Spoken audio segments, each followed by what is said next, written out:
نحمده ونصلي على رسوله الكريم اللهم صل على سيدنا ومولانا محمد النبي الأمي وعلى آله وأصحابه وبارك وسلم۔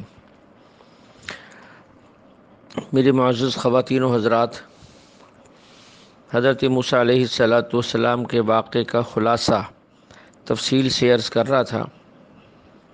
جب یہ وہاں سے پھر مصر پہنچ گئے اور اپنے بھائی حضرت ہارون علیہ السلام کو لے کر دونوں فرعون کے دربار میں گئے، کیونکہ اللہ کا حکم تھا کہ ان کو دعوت دو۔ انہیں دعوت دی کہ کلمہ پڑھ لو، اللہ کی بات کرو، بنی اسرائیل کو آزاد کر دو۔ تو اس نے کہا کون ہے رب؟ خدا تو میں ہوں۔ کہا ربنا الذی اعطی کل شیء خلقہ ثم ہدی، ہمارا رب وہ ہے جس نے ہر چیز کو اس کے مناسب پیدا کیا اور اس کی رہنمائی بھی فرمائی، اس کو راستہ بھی دکھایا۔ اب یہ فرعون سے مکالمہ پہلے بھی گزرا ہے، اس نے کیا کہا، انہوں نے کیا کہا۔ اب فرعون نے اپنا احسان جتلایا کہ تمہیں یاد نہیں، ہم نے تمہاری تربیت کی اور آج آپ اگر ہمیں جو ہے وہ دعوت دیتے ہو۔ موسیٰ علیہ السلام نے فرمایا کہ جو تم نے مجھے پالا، دودھ پلایا، کوئی احسان نہیں کیا۔ اس کی وجہ یہ تھی کہ تم نے بنی اسرائیل کو غلام بنا رکھا تھا، ان کے بچوں کو ذبح کرتے تھے۔ اگر تم یہ کام نہ کرتے تو میں تمہاری تربیت میں کبھی نہ آتا، اور نہ ہمیں ضرورت پڑتی، نہ مجھے ضرورت پڑتی کہ میں تمہاری پرورش میں رہوں۔ یہ کوئی احسان نہیں ہے۔ یہ مکالمہ ایک لمبا ہے۔ تو فرعون نے پوچھا کہ اچھا چلو چھوڑو، تم جو نبی بن کر آ گئے ہو کوئی دلیل ہے؟ فرمایا کہ ہاں۔ فرعون نے کہا اچھا اپنی دلیل پیش کرو، معجزہ پیش کرو۔ موسیٰ علیہ السلام نے عصا پھینکا، اژدہا بن گیا، اتنا بڑا اژدہا بن گیا۔ فرعون بعض کہتے ہیں کہ تخت کے اوپر سے لڑکھڑا کے گرا، بعض جگہ لکھا ہے کہ دوڑا اور تخت کے نیچے چھپ گیا۔ کہا کہ اے موسیٰ پکڑو اس سانپ کو، آپ جیسے کہو گے ہم ویسے کریں گے۔ موسیٰ علیہ السلام نے اس سانپ پہ ہاتھ رکھا، وہ پھر عصا بن گیا۔ یہ عصا جو ہے استنبول ترکی کے عجائب گھر میں آج بھی موجود ہے۔ میں نے خود بھی دیکھا ہے، سادہ سا عصا ہے، لیکن حقیقتاً وہی ہے یا نہیں یہ تو اللہ ہی جانتے ہیں، لیکن وہاں لکھا ہوا ہے کہ یہ وہی عصا ہے جو موسیٰ علیہ السلام کا تھا۔ واللہ عالم، اللہ بہتر جانتے ہیں۔ اب موسیٰ علیہ السلام چلے، دوسرا معجزہ یہ دکھایا کہ اپنا ہاتھ جو ہے وہ بغل میں ڈالا اور نکالا تو چمکدار۔ اب یہ دو نشانی دے کر وہ مجلس ختم ہو گئی۔ فرعون نے اپنے درباریوں کو جمع کیا، مشورہ ہوا، انہوں نے کہا یہ تو جادوگر ہے، آپ جادوگر بلائیں، ان کا مقابلہ کروائیں، بس یہ ہار جائے گا، بات ختم۔ اب عید کا دن، خوشی کا دن طے ہو گیا۔ جادوگر آ گئے، 70,000 جادوگر آئے، انہوں نے ہر ایک نے اپنی اپنی ایک لاٹھی، ایک رسی پھینکی اور کہنے لگے کہ موسیٰ پہلے ہم پھینکیں یا آپ؟ انہوں نے کہا پہلے تم پھینک لو۔ انہوں نے رسیاں پھینکی اور اپنے جادو کا اثر چلایا۔ فَإِذَا حِبَالُهُمْ وَعِصِيُّهُمْ يُخَيَّلُ إِلَيْهِ مِنْ سِحْرِهِمْ أَنَّهَا تَسْعَىٰ، وہ یوں لگتا تھا کہ رسیاں حرکت کر رہی ہیں، لاٹھیاں بھاگ رہی ہیں، حالانکہ وہ بھاگ نہیں رہی تھی، تخیل تھا۔ موسیٰ علیہ السلام نے اپنی لاٹھی پھینکی تو وہ ایسا سانپ بنا کہ سارے سانپوں کو کھا گیا۔ جادوگر سمجھ گیا کہ یہ جادو نہیں ہے، یہ معجزہ ہے، واقعتاً موسیٰ اللہ کے پیغمبر ہیں۔ فوراً سجدے میں گر گئے اور ایمان لے آئے، ربی ہارون آمنا بربی ہارون و موسیٰ، اور موسیٰ علیہ السلام کے صحابی بن گئے۔ اب حضرت موسیٰ، حضرت ہارون ایک طرف، فرعون اور اس کی قوم دوسری طرف، ایک زمانہ تک جو ہے اس کو دعوت دیتے رہے اور عذاب سے ڈراتے رہے، اور مختلف عذاب بھی آئے۔ جب عذاب آتا تو پھر ہی آیت موسیٰ علیہ السلام کے پاس کہ مہربانی کریں، دعا کریں، عذاب ٹل جائے ہم ایمان لے آئیں گے۔ موسیٰ علیہ السلام دعا کر دیتے، عذاب ٹل جاتا، پھر سرکش ہو جاتے۔ یہ ان کا رویہ رہا ہے۔ کتنے عذاب آئے ان پر، کبھی جوؤں کا، کبھی مینڈکوں کا، کبھی خون کا، کبھی ٹڈی کا، کبھی جو ہے سیلاب کا، کبھی طوفان کا، کتنے عذاب آئے، لیکن ہر دفعہ توبہ کرنے کے بعد پھر سرکش ہو جاتے تھے۔ خیر وہ وقت آیا ایک طویل وقت کے بعد کہ اللہ نے موسیٰ علیہ السلام کو حکم دیا کہ آپ راتوں رات نکل جائیں بنی اسرائیل کو لے کر۔ اب بنی اسرائیلیوں نے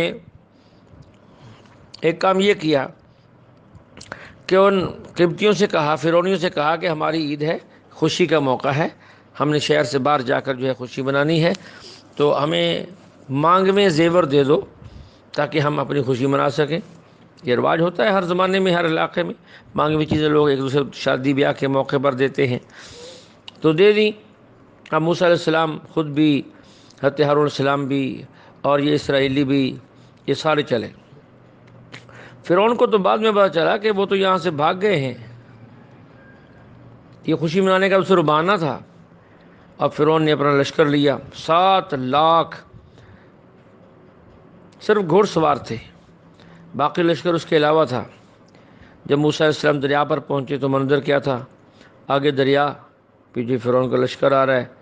قوم نے کہا یا موسیٰ انا لمدرکون، ہم تو پکڑے گئے، ہم تو مارے گئے، اب کیا بنے گا؟ موسیٰ علیہ السلام نے فرمایا گھبراؤ نہیں، ان معی ربی سیہدین، میرا رب میرے ساتھ ہے، ضرور راہ نکالے گا، ضرور راستہ دکھائے گا۔ وہی آ گئی، اضرب بعصاک البحر، اے میرے کلیم اپنا عصا جو ہے وہ سمندر پہ مارو۔ عصا مارا، بنی اسرائیل کے 12 قبیلے تھے، ہر قبیلے کے لیے ایک راستہ بن گیا، چلو گزرو۔ اب یہ گزرتے چلے گئے، ادھر فرعون کا لشکر بھی آ گیا پیچھے۔ موسیٰ علیہ السلام کے قافلے کا آخری بندہ سمندر سے نکل رہا تھا، اور فرعون کے لشکر کا آخری بندہ پیچھے سے سمندر میں داخل ہو رہا تھا۔ اللہ نے حکم دے دیا پانی کو، جیسے پہلے چلتا تھا ویسے ہی چل۔ اب یہ سارے لاکھوں انسان غرق ہو گئے۔ بنی اسرائیل سمندر کے اس پار، چونکہ زندگی بھر غلام رہے تھے، غلاموں کے دل سے حاکم کو خوف نہیں جاتا۔ انہوں نے کہا کہ فرعون کا کیا بنا؟ موسیٰ علیہ السلام نے فرمایا کہ مر گیا ہے، تباہ ہو گیا ہے۔ انہوں نے کہا ایسا نہ ہو کہ وہ زندہ ہو پھر آ جائے، پھر مصیبت کھڑی ہو جائے۔ تو اللہ تعالیٰ نے دریا کو حکم دیا فرعون کی لاش کو باہر پھینک دے، تو اس نے لاش اٹھائی اور باہر پھینک دی۔ اب بنی اسرائیل نے دیکھ لیا تو ان کو تسلی ہوئی کہ فرعون مر گیا ہے۔ اور دوسرا یہ کہ اسے مرنے کے بعد لوگوں کے لیے عبرت کا نشان بنا دیا ہے، عبرت کا نشان بنا دیا ہے۔ اللہ فرماتے فَالْيَوْمَ نُنَجِّيكَ بِبَدَنِكَ لِتَكُونَ لِمَنْ خَلْفَكَ آیَةً، تیرے بعد لوگوں کے لیے عبرت کا نشان ہے۔ آج تک جو ہے فرعون کی لاش مصر کے عجائب گھر میں رکھی ہوئی ہے، عبرت کا، جو خدائی کا دعویٰ کرتا تھا وہ ایسے پڑا ہوا کہ پرسان حال نہیں ہے، اور اسی عجائب گھر کے اندر اس کو عذاب ہو رہا ہے۔ اللہ نے مجھے مصر میں 3 دفعہ جانے کا موقع دیا، ایک موقع پر ہم بھی وہاں گئے، تقریباً 3000 کی عجائب گھر کی ٹکٹ بھرنے کے بعد ہم اس ملعون تک پہنچے، صرف یہ دیکھنے کے لیے کہ وہ فرعون ہے کیا۔ لوگوں کے ذہن میں یہ ہے کہ فرعون بہت لمبا چوڑا آدمی تھا اور پتہ نہیں کیا تھا، ایسا نہیں ہے۔ معمول کے مطابق 5.25 فٹ کا اس کا قد ہے، اور ایک جو ہے بظاہر لگتا ہے کہ افریقی حبشی قسم کا بندہ ہے۔ بہرحال وہ غرق ہو گیا، اس کے جسم کو اللہ نے محفوظ کر دیا ہے۔ اب یہ لوگ ادھر سے پار ہو گئے۔ یہ بنی اسرائیل کے لوگ بھی بڑے عجیب تھے۔ آگے جا کر دیکھا ایک قوم ہے بتوں کو پوج رہی ہے، کہنے لگے یا موسیٰ اجعل لنا الہا کما لہم آلہہ، جیسے ان کا خدا ہے کو ہمیں بھی ایسا خدا بنا دو۔ موسیٰ علیہ السلام نے فرمایا جاہل لوگو، کیا ہوا تمہیں جہالت سے تو نکالا ہے، پھر جاہلانہ بات کرتے ہو، صبر کرو، ادھر ٹھہرو، میں اللہ کے پاس جاتا ہوں، اللہ سے دعا کرتا ہوں، کوئی کتاب لاتا ہوں تاکہ عملی زندگی شروع ہو جائے۔ موسیٰ علیہ السلام کوہ طور پر تشریف لے گئے تورات لینے کے لیے۔ اللہ نے کہا کہ 30 روزے رکھو۔ موسیٰ علیہ السلام نے 30 روزے پورے کیے، اچھی طرح مسواک کی، منہ صاف کیا، پھر دوبارہ جب کوہ طور پہ پہنچے تو اللہ تعالیٰ نے فرمایا کہ موسیٰ آج تمہارا روزہ نہیں ہے۔ میں کہا جی روزہ تو نہیں ہے، پورے ہو گئے، تمہارے منہ سے خوشبو کیسی آ رہی ہے، وہ بو کیسے ختم ہو گئی؟ کہا کہ یا اللہ میں نے مسواک کی ہے۔ میں کیوں کی ہے؟ عرض کی اللہ اس لیے کہ آپ کے دربار میں آنا تھا، میری خواہش یہ تھی کہ میرے منہ سے خوشبو آئے۔ اللہ نے فرمایا کہ روزے دار کے منہ کی جو بو ہے وہ مجھے مشک سے زیادہ پسندیدہ، جاؤ 10 روزے اور رکھ کے آؤ اور روزے والی خوشبو لے کر پھر میرے پاس آؤ۔ موسیٰ علیہ السلام نے 10 روزے اور رکھے، 40 دن لگ گئے، چلہ پورا ہو گیا۔ اور پیچھے قوم نے کہا کہ ہم سے تو وعدہ کیا تھا کہ 30 دن کے بعد آ جاؤں گا، وہ تو آیا ہی نہیں۔ اس قوم میں وہ ایک سامری بھی تھا، موسیٰ سامری، اس نے کہا موسیٰ علیہ السلام بھول گئے، وہ ابھی تک خدا کو تلاش کرتے پھرتے ہیں، جبکہ خدا تو میرے پاس موجود ہے، ہمارے پاس خدا موجود ہے، کس خدا کے انتظار میں ہو؟ اس بدبخت نے کیا کیا؟ حضرت ہارون علیہ السلام نے بنی اسرائیل سے کہا کہ جو تمہارے پاس زیور ہیں تم ان سے مانگ کے لائے تھے، یہ تمہارے نہیں ہیں، یہ امانت ہیں، تم استعمال نہیں کر سکتے۔ ایک گڑھا کھدوایا اور فرمایا کہ سارے اس کے اندر ڈال دو، اور جو ہے اس کو آگ لگا دی تاکہ یہ ختم ہو جائے۔ اس کو دیکھا سامری اس کی مٹھی بند کر کے پھر رہا ہے۔ حضرت ہارون نے سمجھا اس کے ہاتھ میں بھی کچھ زیور ہے۔ اس نے پوچھا کیا ہے؟ اس نے کہا میرے پاس مٹی ہے۔ بھائی کیسی مٹی ہے؟ کہتے میں نے جبریل امین کو دیکھا تھا جب ہمارے لشکر کے آگے آگے اس کا گھوڑا چلتا تھا، اس کا گھوڑا جہاں پاؤں رکھتا اور اٹھاتا وہاں سبزہ اگاتا، میں نے وہ مٹی اٹھا لی ہے اور میں سمجھ گیا اس مٹی کے اندر خاص قسم کی حیات ہے اور میں نے سنبھال کے رکھی ہوئی ہے۔ اب میں اس مٹی کو اس زیور پر ڈال دوں گا جس کو آپ نے آگ میں پھینکوایا ہے، لیکن شرط یہ ہے کہ آپ دعا کریں، میں جو چاہتا ہوں اللہ وہ کر دے۔ اب ہارون علیہ السلام کو کیا پتا کہ یہ کیا چاہتا ہے، انہوں نے دعا کر دی اللہ یہ چاہتا ہے وہ ہو جائے۔ انہوں نے مٹی پھینکی، وہ پورے زیورات کا ایک بچھڑا بن گیا، گائے کا بچہ بن گیا۔ اس سے آواز بھی آتی تھی۔ آواز کیوں آتی تھی؟ کہ اندر سے خالی تھا، ایک سوراخ منہ کا ایک سوراخ پیچھے کا۔ جب ہوا زور سے داخل ہو کے نکلتی تو وہ خا خا ہا ہا کی طرح اس کی آوازیں نکلتی۔ تو یہ کہنے لگا کہ یہ تمہارا خدا ہے۔ موسیٰ علیہ السلام تو بھول گئے، ابھی ان کو خدا نہیں ملا، خدا تو یہ ہے۔ یہ نئی مصیبت آ گئی۔ بنی اسرائیل کے لوگ 3 حصوں میں تقسیم ہو گئے۔ بعضوں نے اس کی پوجا شروع کر دی، بعضوں نے کہا ہم تو نہیں پوجیں گے، یہ تو شرک ہے۔ بعضوں نے کہا جب تک موسیٰ علیہ السلام نہیں آتے اس کی پوجا کرتے ہیں، وہ آئیں گے، اگر وہ کہیں گے کرتے رہو تو ٹھیک ہے، اگر وہ کہیں گے چھوڑ دو تو ہم چھوڑ دیں گے۔ یعنی وہ شک والے لوگ تھے۔ یہ 3 ان کے وہ ہو گئے۔ موسیٰ علیہ السلام واپس آئے، یہ دیکھا قوم تو بچڑے کی پوجا کر رہی ہے، بڑے غصے ہوئے، تو رات کی تختیاں ایک طرف رکھیں، موسیٰ ہارون علیہ السلام کا سر پکڑا، داڑھی پکڑا، کھینچا، یہ تو نے کیا کیا؟ ان کو سنبھالا کیوں نہیں، سمجھایا کیوں نہیں؟ حضرت ہارون علیہ السلام نے کہا کہ میں ان کو بہت سمجھایا ہے، اگر میں ان کو مارتا، میں ان کو قتل کرتا، یہ جماعتوں میں تقسیم ہو جاتے، تو آپ پھر مجھے کہتے کہ آپ نے میرا انتظار کیوں نہیں کیا، ہم تو آپ کے انتظار میں تھے۔ تو موسیٰ علیہ السلام کا کچھ غصہ ختم ہوا، فرمایا کہ تمہارا جرم بہت بڑا ہے، یہ اتنا بڑا جرم ہے کہ اللہ نے تمہیں اس ظلم سے نجات دلائی جو صدیوں سے تمہارے اوپر ہو رہا تھا، اور تم نے آ کر پھر یہ حرکت کی ہے، توبہ کرو۔ اور توبہ کیسے ہوگی؟ موسیٰ علیہ السلام نے کہا تم میں سے جو نیک لوگ ہیں 70 آدمی میرے ساتھ چلے کوہ طور پر، اللہ سے معافی کی درخواست کرتے ہیں، تو انہیں لے کر چلے۔ کچھ لوگ وہ بھی ساتھ گھس گئے جو شک والے تھے کہ ان کی بات کریں یا نہ کریں، وہ بھی ساتھ ہو گئے۔ موسیٰ علیہ السلام جب کوہ طور پر پہنچے، یہ لوگ بھی ساتھ تھے، ان کی وجہ سے زلزلہ آیا اور وہ 70 کے 70 لوگ ہلاک ہو گئے۔ موسیٰ علیہ السلام پریشان ہے، یا اللہ یہ کیا ہوا؟ ان احمقوں کی حرکت کی وجہ سے آپ نے ہمیں ان سب کو ہلاک کر دیا ہے۔ کیا کہیں گے لوگ کہ ہمارے بندے یہاں سے لے جاتے ہو اور وہاں جا کر مروا دیتے ہو؟ مہربانی کریں فی الحال ان کو زندہ کر دیں، بعد میں جب موت کا وقت آئے گا آ جائے گی۔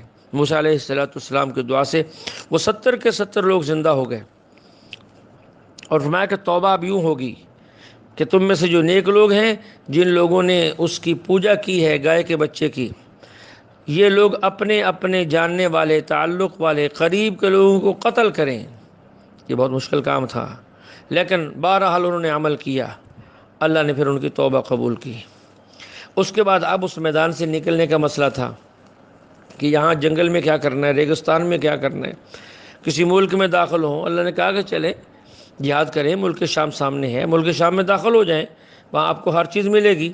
لیکن وہاں جو قبضہ تھا وہ بڑی ہیبت ناک قوم کا تھا، ان کی شکلیں بھی عجیب، قد بھی بڑے بڑے۔ تو قوم جو ہے اس نے انکار کر دیا، بنی اسرائیل قوم نے انکار کر دیا۔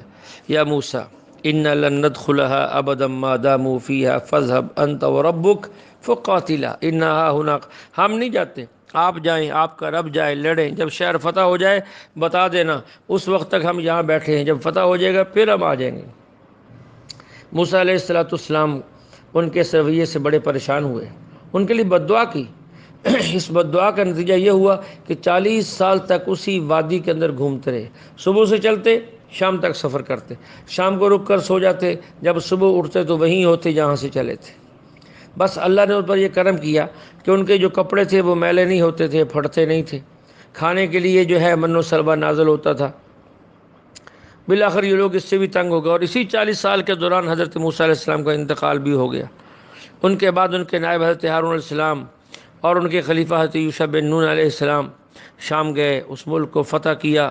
یہ پورا واقعہ جو ہے یہ پہلے مختلف موقعوں پر گزر چکا، تو یہ خلاصے کے طور پہ سارا واقعہ عرض کر دے جو ضروری تھا، جو اس میں ادھر ادھر کی باتیں، اسرائیلی روایات جو بہت زیادہ لوگ نقل کرتے ہیں، اس سے اجتناب اور احتراز ہی کرنا چاہیے۔ اسی طرح اسی صورت قصص کے کچھ آگے چل کر موسیٰ علیہ السلام کی یہ دعا ہے، قال ربی انی ظلمت نفسی فاغفر لی فغفر اللہ، یا اللہ مجھ سے یہ گناہ ہو گیا تھا، مجھے معاف کر دیں۔ اب اشکال یہ ہے، موسیٰ علیہ السلام نے جان بوجھ کر تو قتل نہیں کیا، وہ تو غلطی سے ہوا ہے، اور وہ گناہ بھی نہیں تھا، معصیت بھی نہیں تھی، نافرمانی بھی نہیں تھی، لیکن چونکہ موسیٰ علیہ السلام اللہ کے پیغمبر، رسول اور نبی تھے، تو نبی اپنی شان کے مطابق بات کرتا کہ اللہ مجھے خطا یعنی بھول کر بھی ایسا نہیں کرنا چاہیے تھا، آپ مجھے معاف کر دیں، ہو گئی بات۔ اس سے تھوڑا آگے چل کر جو ہے اسی صورت کے اندر ایک آیت ہے، وَجَعَلْنَاهُمْ أَئِمَّةً يَدْعُونَ إِلَى النَّارِ وَيَوْمَ الْقِيَامَةِ لَا يُنصَرُونَ، کہ ہم نے ان کو ایسے مقتدا بنایا تھا جو لوگوں کو آگ کی طرف بلاتے ہیں۔ دیکھیے اللہ نے مقتدا کو امام کہا ہے، جو لوگوں کا رہبر ہوتا ہے، رہنما ہوتا ہے، لیڈر ہوتا ہے، اس کو امام کہا ہے۔ فرعون کے درباری یہ اپنی قوم کے امام اور مقتدا تھے، اور ان کو قرآن ائمہ جہنم کہہ رہا ہے، ائمۃ یدعون الی النار، یہ لوگ گمراہی کے امام تھے، جہنم کی طرف بلاتے تھے۔ جس طرح ضلالت کے ائمہ ہوتے ہیں، اس طرح ہدایت کے بھی ائمہ ہوتے ہیں۔ دوسری جگہ اللہ تعالیٰ فرماتے ہیں وَجَعَلْنَا مِنْهُمْ أَئِمَّةً يَهْدُونَ بِأَمْرِنَا، ائمہ ہدایت لوگوں کو جنت طرف بلاتے ہیں، اور ائمہ ضلالت لوگوں کو جہنم کی طرف بلاتے ہیں۔ تو اس لیے جو ہے ایسے لوگوں کے پیچھے چلنا چاہیے جو جنت کی طرف بلائیں۔ واللہ یدعو الی دار السلام، اللہ تمہیں دعوت دیتا ہے کس چیز کی؟ کس طرف آنے کی؟ کس طرف آنے کی دعوت دیتا ہے اللہ تعالیٰ؟ کہ جنت کی دعوت دیتا ہے۔